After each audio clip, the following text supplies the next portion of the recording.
Bonjour à tous et bienvenue à l'11e épisode du podcast de Katia Keller. Aujourd'hui, on va parler de ce qui était avant la musique. Comme disait Joseph Haydn, avant la musique était le rythme. Donc on va parler du rythme, ou plutôt de la rythmique, parce que le rythme ne fait qu'une partie de la rythmique, de sens du rythme. Il y a alors 3 éléments importants dans le sens du rythme. Le sens de pulsation, donc la capacité d'atteindre et de reproduire les structures des accents réguliers. Il y a le sens de tempo. C'est notre capacité d'atteindre et de reproduire les structures des accents de musique à une vitesse déterminée. Et puis finalement, les rythmes tels que la capacité d'atteindre et de reproduire correctement les séquences des durées et des silences. Voilà donc les 3 éléments, mais en musique, tout commence par la pulsation, par cette grille sur laquelle le rythme se superpose. En fait, si le rythme était avant la musique, la pulsation était avant le rythme même. C'est tout simple, le cœur bat toute la vie de chacun, du premier moment jusqu'au dernier. Le battement du cœur nous donne la pulsation. Par la pulsation, nous apprenons ce que c'est le temps. Et musique, elle n'existe que dans le temps. Les événements musicaux se suivent l'un après l'autre. Qu'est-ce que c'est donc la pulsation musicale? La pulsation musicale, c'est un battement régulier qui se reproduit encore et encore. Ça peut être toute la durée d'un morceau musical ou bien une partie. Il faut se rendre compte que la pulsation n'existe pas en soi, toute seule. Vous, le musicien, vous la créez. Cependant, il faut que vous ressentiez la pulsation en vous. Prenons le battement du cœur. En étant relâché, le cœur bat grosso modo 1 fois par seconde. Et c'est pour ça qu'on prend 60 battements par minute comme base. On peut s'y appuyer. Après, il y a en fait que 2 types de pulsations. C'est une pulsation binaire, 1, 2, 1, 2, 1, 2, une marche. Et puis, c'est la pulsation ternaire, 1, 2, 3, 1, 2, 3, 1, 2, 3, 1, 2, 3, c'est la valse. Tout le reste, c'est les combinaisons de 2 pulsations. Voilà. Donc, les mathématiques sont faciles. Le plus dur, c'est de retrouver et d'entamer le ressenti de la pulsation. Comme avec le ré absolu, le travail devant l'instrument dans la salle de répétition ne suffit pas pour développer le sens de la pulsation. Mais la bonne nouvelle, c'est qu'on peut le faire sans souci en faisant d'autres choses que musique. Effectivement, on peut rythmer beaucoup d'actions de la vie quotidienne. Par exemple, quand vous faites du jogging ou bien vous allez au travail. Donc là, vous pouvez déjà commencer à compter. 1, 2, 1, 2, 1, 2. Ou bien par 3. 1, 2, 3. 1, 2, 3. 1, 2, 3. La marche devient d'ailleurs tout de suite une sorte de marche dansante. Ou bien à la cuisine, là on peut rythmer beaucoup de choses aussi. Par exemple, quand vous fouettez la crème anglaise au feu.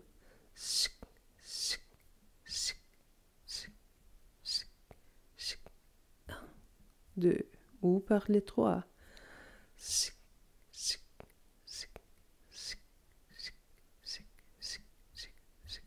Bon, c'est à vous de déterminer le tempo, mais vous pouvez toujours faire par 2, par 3. Quand vous coupez des concombres pour la salade, c'est la même chose. Tac, tac, tac, tac, tac, tac, tac, tac, tac, tac, tac, tac, ou bien tac, tac, tac, tac, tac, tac. Et là, bien sûr, il faut faire attention au couteau. Vous pouvez aussi chercher le rythme dans les phrases que vous entendez ou que vous dites. Par exemple, 1, 2, 3, 1, 2, 3. Comment ça va. Ça va très bien.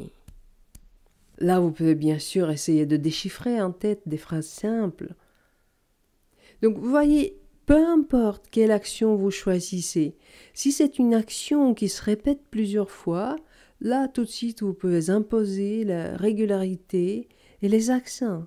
1, 2, 1, 2, 1, 2, 3, 1, 2, 3, 1, 2, 3.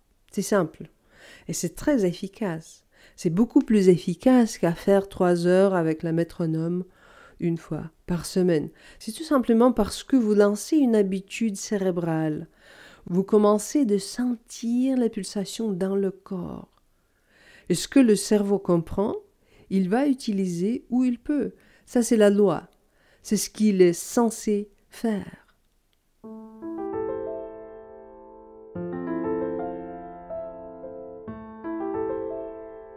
Les exemples que je vous ai donnés, tout ça, c'est pour sentir les pulsations de base. Binaire, 1, 2, 1, 2, ou ternaire, 1, 2, 3, 1, 2, 3. Donc c'est simple. Le défi vient quand on commence à jouer la musique, et le défi, c'est que en musique, on change les pulsations librement. C'est-à-dire, on peut avoir les pulsations de base binaire et puis avoir les subpulsations en 3 ou en 2, ou une fois en 2, puis en 3, puis encore en 2, etc. Ça change tout le temps. Comme ici, par exemple.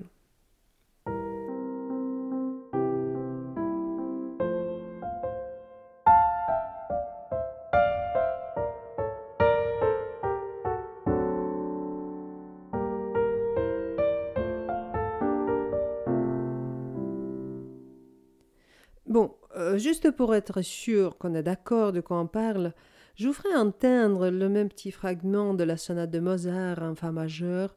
C'est la sonate KV 332, deuxième mouvement. Alors, je vais vous faire entendre ce qu'on vient d'écouter, mais cette fois en version simple et au tempo plus tranquille. Donc, je vous en prie. 1, 2, 1, 2.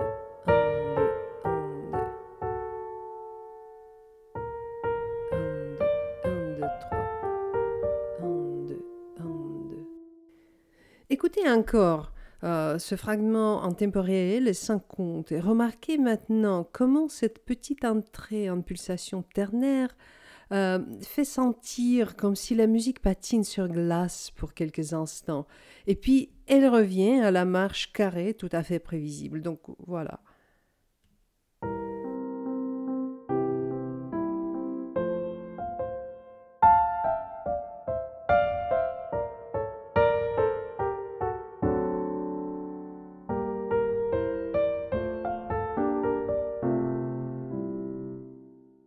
Donc vous entendez bien ces changements de pulsation, et on les voit, on les trouve, on les entend tout le temps. Les triolets, les diolets, et ils se suivent librement. Si vous êtes pianiste, vous pouvez avoir 2 contre 3, 3 contre 2. Par exemple, comme ici, dans la première arabesque de Debussy, la main gauche va en 2 contre la main droite qui va en 3. Et c'est pour ça que la musique donne l'impression qu'elle scintille comme des petits feux qui tremblotent à la surface de l'eau.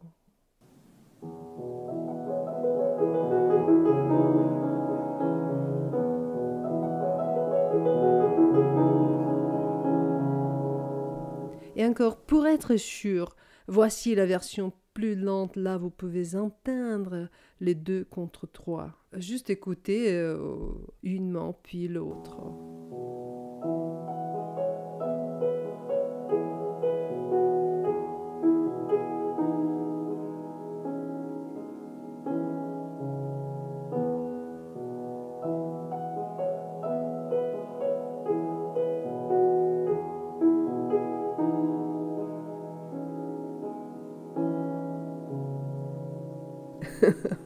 Alors, là, du coup, ça devient beaucoup plus difficile. Et pourquoi est-ce qu'on fait ça? Pourquoi est-ce qu'on change les pulsations et les subpulsations tout le temps? je dirais. C'est parce que ça fait partie du jeu. La musique, c'est toujours une séquence tension, relâchement, tension, relâchement, tension et relâchement. Ça vient toujours en alternance. Au niveau harmonique, c'est tension harmonique puis résolution. Tension puis résolution. Et ça, c'est bien sûr pour la musique tonale. Au niveau de la dynamique, plus fort, moins fort, plus fort, moins fort. Au niveau rythmique, on utilise les changements des pulsations pour les mêmes raisons. On crée certaines tensions puis on les résolve. Je vous donne un exemple ici. Invention en do majeur de Bach, version simple, tout le monde le connaît bien sûr.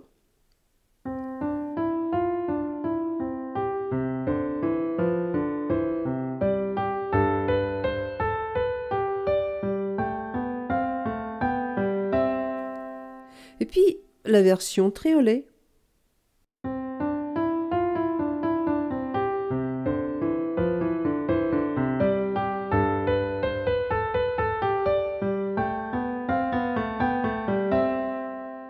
Vous entendez la différence, bien sûr. C'est pour ça que les compositeurs adorent de faire ces changements. Cela ajoute à l'intrigue. Ça fait une surprise à l'oreille et au cerveau d'entendre un peu de variété. Et bon, de toute façon, c'est primordial de pouvoir alterner les pulsations aussi que les durées en division. On voit ça partout dans les partitions, les croches suivent les noirs, les doubles croches suivent les croches, du coup c'est noirs encore. Et bon, tout ça, c'est pas grave. Je vais vous donner une astuce, un tout petit exercice que vous pouvez faire pour jamais plus avoir les soucis là-dessus. Voilà l'exercice.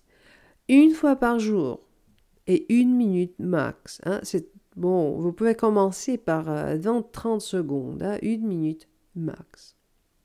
Pour cet exercice, vous pouvez en fait coller un petit papier sur le miroir de la salle de bain et vous pouvez faire cet exercice lorsque vous brossez les dents ou bien juste après. Mais faites cet exercice, persévérez tous les jours. Faites cet exercice d'1 minute pour 1 semaine ou 2. La meilleure chose, c'est pour 3 semaines. 21 jours, on dit que 21 jours, c'est le nombre magique pour installer une nouvelle habitude et cet exercice va vous donner une nouvelle habitude.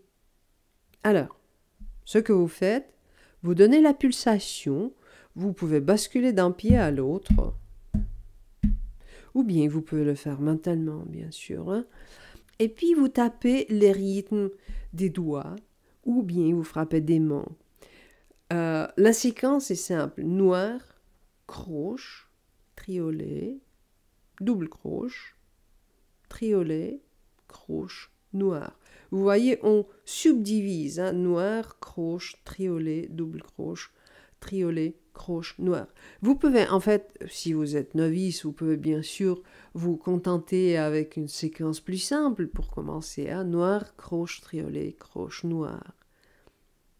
Voici une belle séquence à jouer. Je vous montre tout simplement. Donc, on commence par les noirs.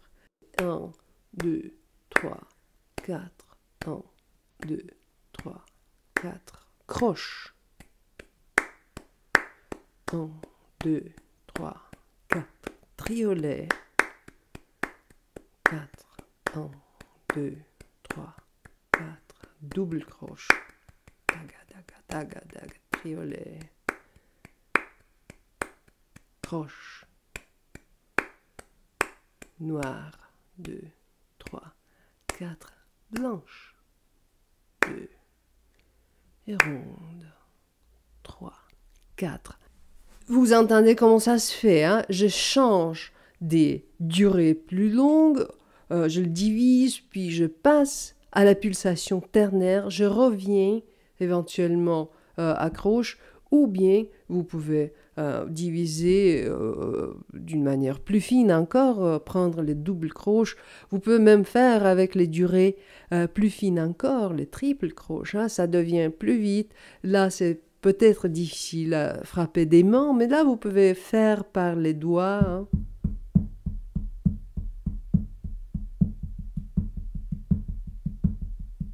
Quelque chose comme ça. Hein.